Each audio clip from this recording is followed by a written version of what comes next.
Bonjour, nous sommes le 10 septembre 2024 et je vous propose un nouveau bulletin d'information en Ukraine, avec en introduction un nouveau paquet d'aide américain qui comprend donc des missiles pour la défense antiaérienne, des Stinger, des munitions pour HIMARS, des obus de 155 et de 105 mm, Javelin, Bradley, M113, d'autres véhicules blindés, mais le nombre n'a pas été précisé pour un coût total de 250 millions de dollars. Le Royaume-Uni, de son côté, va livrer 650 missiles Martlet, donc ce sont des missiles multirôles à courte portée. Et ces annonces ont été réalisées à l'issue de la réunion de Ramstein, donc en Allemagne, où l'Allemagne, les Pays-Bas et le Danemark ont également annoncé qu'ils transféreraient prochainement 77 Léopard 1. Et côté allemand, ils ont annoncé également 12 canons automoteurs Panzerhaubitze 2000.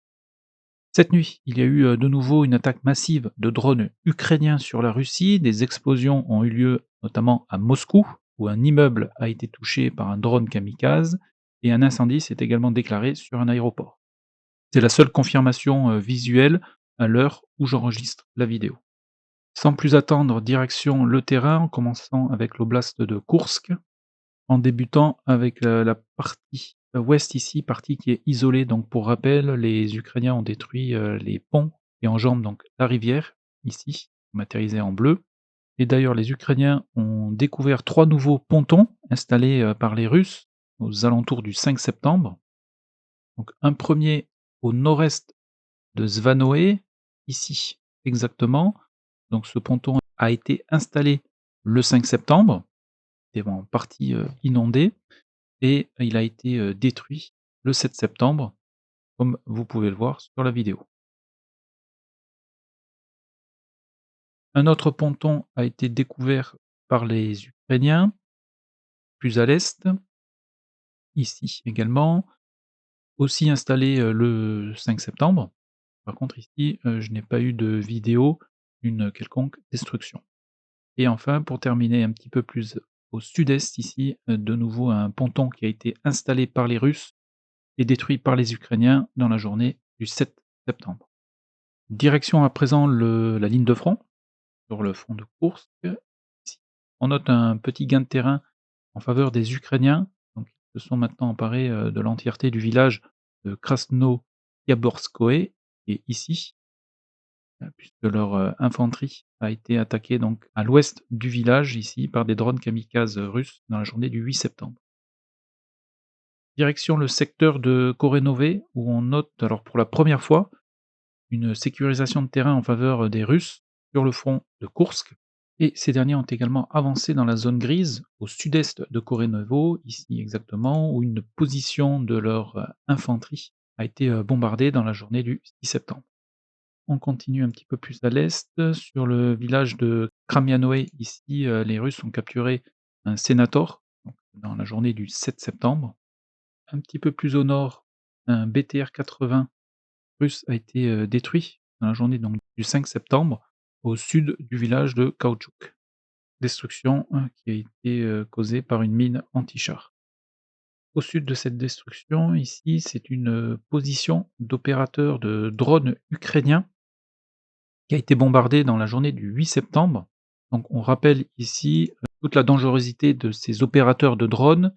Ils sont obligés de se rapprocher au maximum de la ligne de front, car les drones qu'ils utilisent ne peuvent être contrôlés qu'à une courte portée. Et ici, les Ukrainiens ont sécurisé un peu plus de 4 km². Dans la zone grise ici, une position de l'armée ukrainienne a été bombardée par des FAB la journée 6 septembre, et les FAB qui ont également été largués ici sur le village de Naïdenov, qui pour l'instant reste dans la zone grise. Sur le village de Charkaskoye Porechnoye, qui est ici, on note une présence de l'infanterie russe au nord de ce village, et position qui a été attaquée par des drones kamikazes dans la journée du 6 septembre. Et on a une extension de la zone grise en défaveur de la zone contrôlée par les Ukrainiens. On continue à l'est des villages de Myrny et de Soudja. Ici, les Russes ont sécurisé une partie de la zone grise durant ces 4 derniers jours. Le village de Ulanok est maintenant sous contrôle des Russes, et à l'ouest de ce village ici, les Ukrainiens ont répandu donc de la thermite sur une position de l'armée russe se situe dans la zone grise. Et au sud-est de la ville de Soudja, donc Soudja est ici, sur la commune de Makhnovka, qui est ici exactement, un char ukrainien a été, détruit par un missile guidé depuis un drone d'attaque, russe, et un autre char a été, touché également donc par, ces missiles, guidés, et dans cette vidéo, il n'est pas possible de confirmer la destruction. Donc voilà, pour le front de Koursk où on note les premières sécurisations, de terrain en faveur des Russes, avec un total estimé à environ 40 km². Direction le front de Kharkov, en commençant avec, le secteur de Liboké. Alors, la ligne de front n'a pas évolué, mais au nord de ce village, les Russes ont perdu ici un BMP-2, donc vidéo qui est apparue donc ce matin, un T-72, et un petit peu plus au nord, c'est un autre char qui a été endommagé et abandonné. De l'autre côté, au sud de la ville de Lipski, ici, c'est un BTR-4 ukrainien qui a été détruit dans la journée du 8 septembre. Direction à présent la ville de Vovchansk. Donc la ligne de front n'a pas évolué. Par contre, à l'est, ici, on note des gains de terrain en faveur des Russes avec un peu moins de 5 km². On se déplace maintenant sur le front de Louhansk, donc plus au sud-est. Il n'y a eu aucune évolution sur la ligne de front. Par contre, à l'est de Pichanier, ici, les Russes continuent leur progression, et une position de leur infanterie ici a été attaquée par un BMP ukrainien dans la journée du 9 septembre. Je partage ici la vidéo. On voit donc le blindé ukrainien faire feu sur les positions russes qui sont dans la bande forestière juste en face.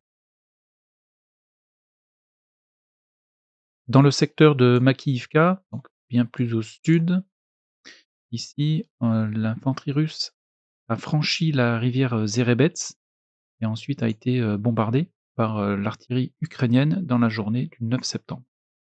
Et enfin, pour terminer sur le front de Louhansk, à l'est de Zarychnie, donc Zarychnie, c'est cette ville ici qui est sous contrôle des Ukrainiens, un BMP-1 et un BTR russe ont été détruits ici, dans la journée du 5 septembre.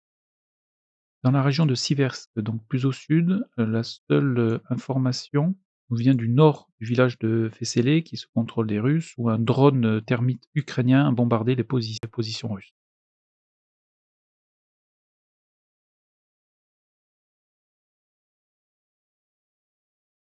Direction le front de Chassifiar, pas d'évolution sur la ligne de front. Dans le village de Kalinina, ici, une géolocalisation d'un BMP-2 russe détruit, donc au sud du village, dans la journée du 3 septembre.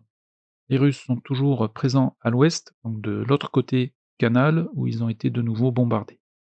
Dans le secteur de Klishivka, un blindé russe a été détruit ici au 1er septembre, et un petit peu plus à l'ouest, ici, c'est un BMP qui a été détruit dans la journée du 6 septembre. Il n'y a pas eu d'autres informations suite au bombardement d'un soldat russe, donc dans la journée du 4 septembre. Il pourrait s'agir d'un soldat isolé, n'ayant pas eu d'autres confirmations de présence russe dans le secteur. Donc dans le doute, je laisse encore cette information, et si je n'ai pas d'autres confirmations dans la prochaine vidéo, je l'effacerai. Direction le front de Toretsk, donc plus au sud, pas d'évolution sur la ligne de front, mais les Russes continuent leur attaque en direction du centre-ville de Toretsk. Leur infanterie progresse toujours dans la zone grise, où elle a subi ici des bombardements de l'artillerie ukrainienne les 6 et 8 septembre. Direction le secteur de New York, où il y a eu donc beaucoup d'informations et de géolocalisation, notamment de la présence d'infanterie russe dans la zone grise, donc matérialisée ici en rouge, et de nombreuses positions donc de leur armée ont été bombardées dans la journée du 6 septembre, comme vous pouvez le constater. Alors nous avons eu 2 vidéos où il y a eu donc 2 tentatives de hisser un drapeau russe dans ce secteur. Dans la première tentative, le soldat russe a été tué par un drone kamikaze ukrainien, et dans la seconde tentative, le drapeau donc a été installé et le soldat russe est parvenu à se cacher à proximité. Et en parlant de drapeau, il y a également eu 2 vidéos donc successives dans ce secteur exactement, avec tout d'abord un drapeau ukrainien hissé donc au sommet de cet immeuble, et ensuite un drapeau russe. Mais dans les 2 vidéos, il n'y a aucun fantassin, que ce soit ukrainien ou russe, donc il pourrait s'agir d'une pose de drapeau avec des drones et dans ce cas-là, je ne l'indique pas sur la carte. Donc ici, le changement par rapport à la dernière vidéo, c'est qu'il y a une extension de la zone grise ici en défaveur de la zone contrôlée par les Ukrainiens. Direction à présent le front de Donetsk, où les Russes ont grignoté quelques parties du terrain à l'ouest de Svierdonivka ici, au sud-est de Rodivka et également à l'ouest de Novorodivka. Nous allons commencer avec la ville de Rodivka, donc qui est, toujours disputée. Dans cette ville ici, un BTR ukrainien a été, pris en embuscade par des soldats russes, donc qui ont tiré à l'aide d'un RPG. Le blindé a été, endommagé et immobilisé. Plusieurs soldats sont sortis du blindé, 2 ont réussi à se cacher à proximité. Les combats ont donc, lieu actuellement dans le centre de Rodivka. Et à l'ouest, donc sur l'axe qui mène à cette ville, ici, c'est un cosaque qui a été, endommagé et abandonné dans la journée du 6 septembre par un drone kamikaze russe. Je tiens à remercier donc, l'auditeur Daniel Rosier, car dans la dernière vidéo, je vous avais présenté sur le secteur de Pokrovsk, ici, à l'est de cette même ville, je vous avais annoncé qu'il y avait un dépôt de carburant ici. Alors, eh bien, ce n'est pas un dépôt de carburant, mais une usine alimentaire qui est actuellement fermée. Et le dépôt de carburant de la ville de Pokrovsk donc, se situerait plus à l'ouest, ici exactement, mais comme vous pouvez le constater, les cuves paraissent complètement rouillées. Donc, dans ma dernière vidéo, je vous présentais donc le secteur de Pokrovsk d'un point de vue topographique et également la présence des fortifications ukrainiennes. Retour sur la ligne de front. À l'ouest de Novorodivka, ici, les Russes continuent leur avancée. Ils ont sécurisé un petit peu plus de terrain. À l'est de Selidové. Donc Selidové, c'est cette ville ici qui est sous contrôle des Ukrainiens. Le secteur est toujours tendu et il y a eu donc de nombreux combats ces derniers jours. Tout d'abord, nous avons une vidéo d'un BTR-3 ukrainien qui progresse dans ce secteur tout en tirant sur les positions russes à proximité, comme vous pouvez le voir dans la vidéo. Toujours dans ce secteur, un char ukrainien a été, détruit dans la journée du 7 septembre. Les Russes ont détruit le pont, là où il y avait eu également donc des combats. Donc, pont qui a été détruit à l'aide d'un missile, comme vous pouvez le constater sur cette vidéo.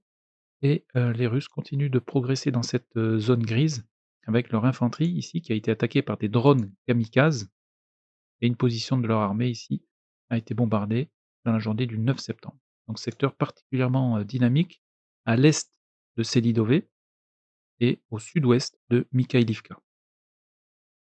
Un petit peu plus au sud ici, toujours dans la zone grise, un drone, ukrainien a répandu donc de la thermite sur cette bande forestière où on suppose donc une présence russe. On continue sur la ligne de front, le village de Nevelskié est passé maintenant sous contrôle des Russes. Ils en ont profité également pour sécuriser une partie du terrain, à l'ouest et au nord de cette localité. La principale information de ces, 4 derniers jours, c'est la forte avancée, de l'armée russe sur, la ville de Krasno-Horivka. Ici donc, sur la partie nord et sur la partie ouest. Il ne reste plus qu'une petite partie de la ville ici, une zone, résidentielle qui pour l'instant reste dans la zone grise, car il n'y a pas eu de confirmation visuelle sur, le contrôle de ce secteur par les Russes, pour l'instant. Et les combats donc, dans cette ville, combats urbains, ont lieu maintenant depuis plus de 5 mois. On continue sur la ligne de front, au nord-ouest du village de Pobjeda, qui est ici, qui est sous contrôle des Russes. Il y a eu une attaque de 2 BMP, russes dans ce secteur avec un débarquement d'un groupe de combat dans cette, petite partie, boisée ici. On est dans la zone grise. Les Russes ont nivelé la ligne de front ici au nord de Paraskovivka, ici, qui est ce village. Autre information, importante de ces derniers jours, c'est la progression des Russes au nord-est du village fortifié de Vuhledar, qui est ici. Et dans cette progression, les Russes ont réussi à sécuriser le village de Vodiane, ici. Et sur la partie sud, ici, ils ont réussi à prendre le contrôle de la mine de charbon, ici, en hissant donc leur drapeau dans la journée d'hier. Et il reste une autre mine ici, la mine de Vodiane, à l'ouest du village du même nom, qui pour l'instant reste sous contrôle ukrainien et qui a été bombardée ici par une FAB russe. Et en matière de destruction, au sud du village de Romanivka, et ici, c'est un char ukrainien qui a été détruit ici dans la journée du 8 septembre par un drone kamikaze russe. Au sud de Vuhledar, ici, on note une avancée des Russes, donc au-delà de la rivière Kashlaash, qui est ici, et la position donc de leur infanterie ici a été bombardée dans ce secteur dans la journée du 9 septembre. Pas d'informations sur le front de Zaporizhia. Par contre, dans l'oblast de Kherson, une position de l'armée russe a été bombardée à l'ouest de l'île de Potemkin, l'île Potemkin qui est ici, qui est dans la zone grise, donc ce qui sous-entend que ce secteur est maintenant passé sous contrôle russe. Et une autre information, au nord du village de Kozachi-Laheri ici, un drone ukrainien a répandu donc de la thermite ici sur les positions russes, ce qui là également sous-entend que le secteur est maintenant sous contrôle russe. Et enfin, pour terminer, un MSTA russe a été détruit sur la commune de Radensk, ici. Donc destruction qui a eu lieu le 6 septembre par un drone kamikaze ukrainien. Donc voilà pour les informations essentielles au 10 septembre 2024. Donc en résumé, sur le front de Koursk, on note les premières sécurisations de terrain au profit de l'armée russe, avec plus de 40 km² de terrain sécurisé ces 4 derniers jours. Sur le front de Donetsk, le grignotage russe continue, avec notamment une attaque sur la ville de Krasnohorivka, qui aura permis de maintenant contrôler plus de 90% de la ville. Il ne reste qu'une petite partie dans la zone grise. L'offensive russe au nord-est de Vuhledar se développe. Les villages de Vodiane ainsi qu'une mine sont passés maintenant sous contrôle russe. Et enfin, on note dans l'oblast de Kherson quelques gains territoriaux au profit des Russes dans la zone grise. Et sans oublier qu'il y a eu dans la nuit une attaque massive, une nouvelle fois, de drones ukrainiens sur la Russie et notamment sur Moscou, où je reste dans l'attente de confirmation visuelle sur les dégâts de cette attaque. Voilà, eh bien écoutez, je vous souhaite une excellente journée. Prenez bien soin de vous. Je vous remercie une nouvelle fois et je vous donne rendez-vous dans une prochaine vidéo.